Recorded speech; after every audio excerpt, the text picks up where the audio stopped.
We stay moving, we stay light, we stay agile. And we stay sad. Oh, so sad. We stay laughing, but we also stay oh so sad. A Real Pain, and boy was it ever, was written, produced, directed by, and stars Jesse Eisenberg. I always hear the last name Eisenberg, like Paul Heyman used to say Heidenreich.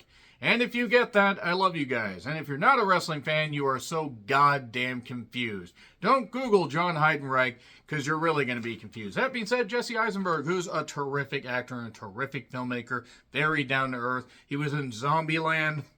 He was also in The Social Network. I'd argue The Social Network is really what brought him to prominence as far as being taken as a serious actor. And he also directed When You're Finished Saving the World. You know why I decided to watch that? Look at the cast. You'll understand.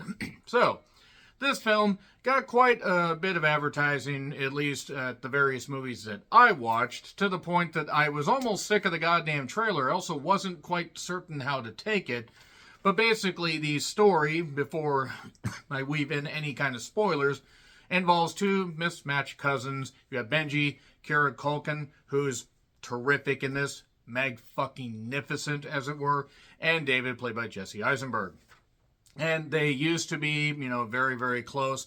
And after their grandmother passed away, their grandmother, that was Jewish, they decided to take a tour of Poland.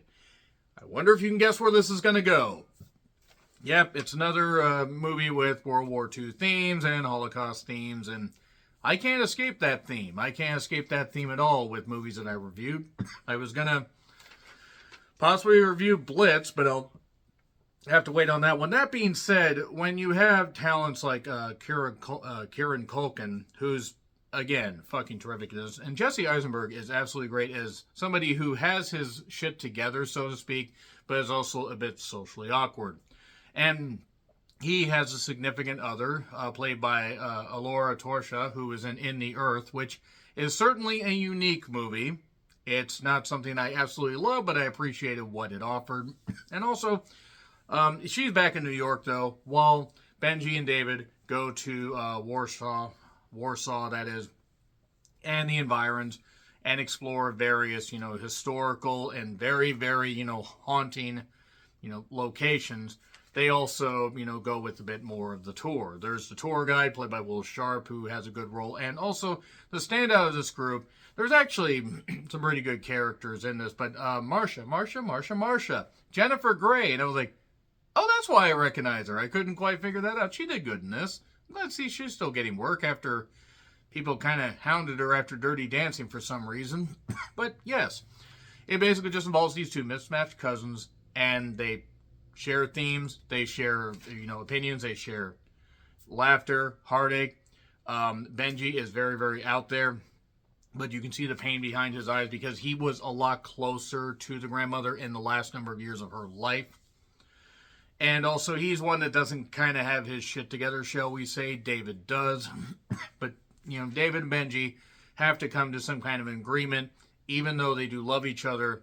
They're living two separate lives, even though they are, bonded by this particular mission. And there are some haunting moments in this. Haunting moments as far as what's said and what's not said. This is not nearly as big of a punch to the head and a punch to the gut and just as gut, like, just ripping out. Like, I can't even really come up with a proper term, like the zone of interest.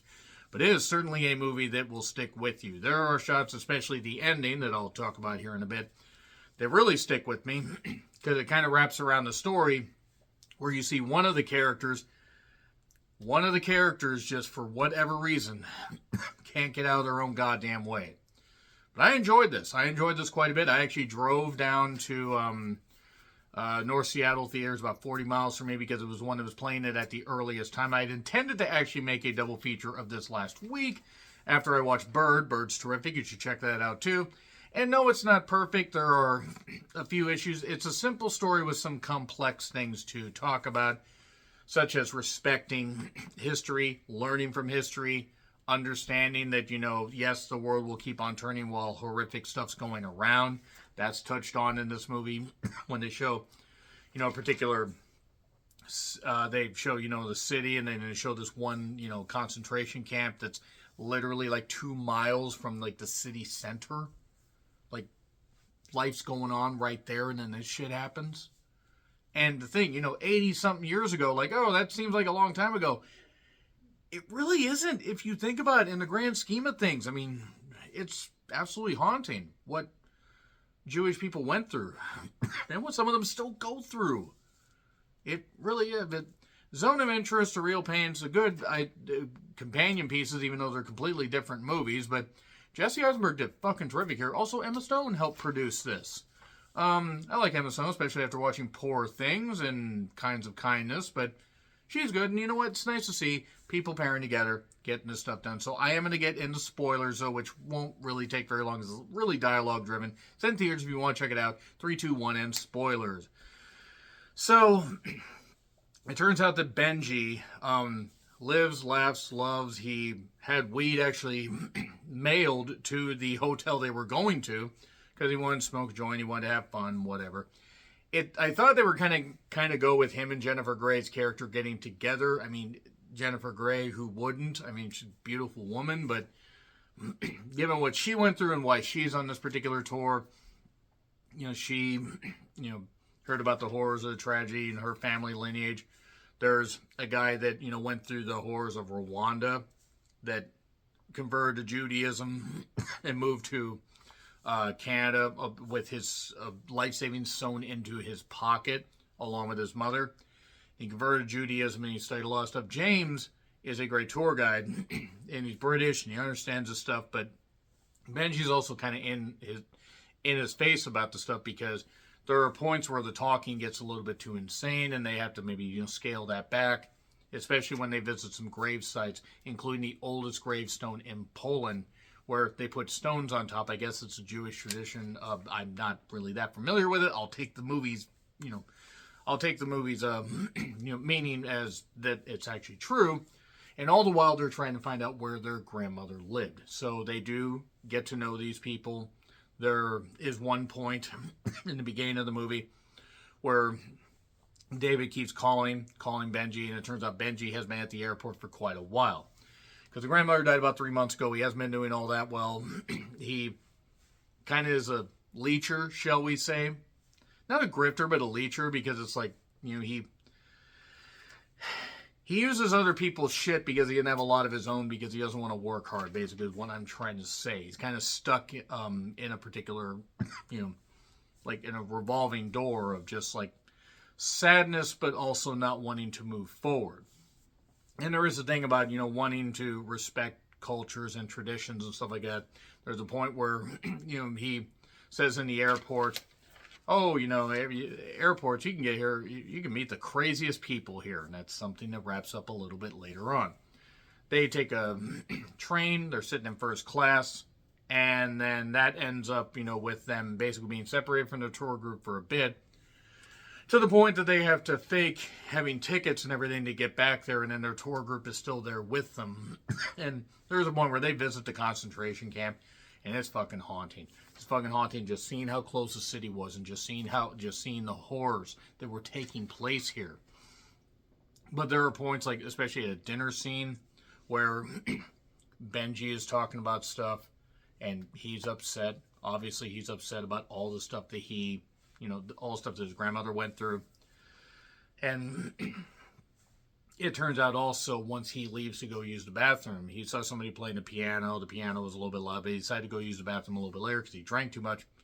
David, and it's a great scene from Jesse Eisenberg, basically pours his heart out talking about, how great he is, but he frustrates him, but he loves him and this kind of stuff. He's family. But he OD'd, nearly OD'd on sleeping pills like 6 months ago. And that's something where he just sees the spark in him and he just wants him to basically get out of his own goddamn way. And that's the tough thing about addiction. Like, it touches on some stuff that will really hit you in the head. Ow! But it will really, really hit you. It will really do a whole lot of stuff. And there's some great pieces of dialogue here, including when Benji talks to James, giving him feedback about the tour and everything. Hey, maybe we should keep the factoids out while we're visiting these grave sites and everything and honoring everybody. The train scene, if people have seen the trailer where, we stay light, we stay moving, we stay light, we stay agile. That's where they're pretending to have tickets while they get on the train. I guess apparently you could just do that in Poland. Really pristine train, by the way, I just want to say. I mean, that's like really, really pristine. But that being said, like really, I have not seen a fucking train look that sterile in a while. That being said, they do end up sharing with, the people and everything. At one point, Benji stays out way too late. David ends up worried about him. He's also talking to his wife, and he has a child there. The child just loves figures about buildings, including how tall the Empire State Building is, which actually is. And I'm not a kid fan. That's kind of adorable. It's like, all right, that's kind of cool. But they take the last basically day of the tour, separate from the tour, to go find their grandmother's place. They find their grandmother's place eventually. They place stones there, little rocks. And then there's one old Polish guy who's wondering what the hell's going on. Then his son actually translates English to Polish. And he says, oh, okay, well, that's great that you did that, but there is an old lady that lives there. You don't want her to trip on the rocks. Oh, okay, we'll pick them up. They saw where their mother's place or grandmother's place was.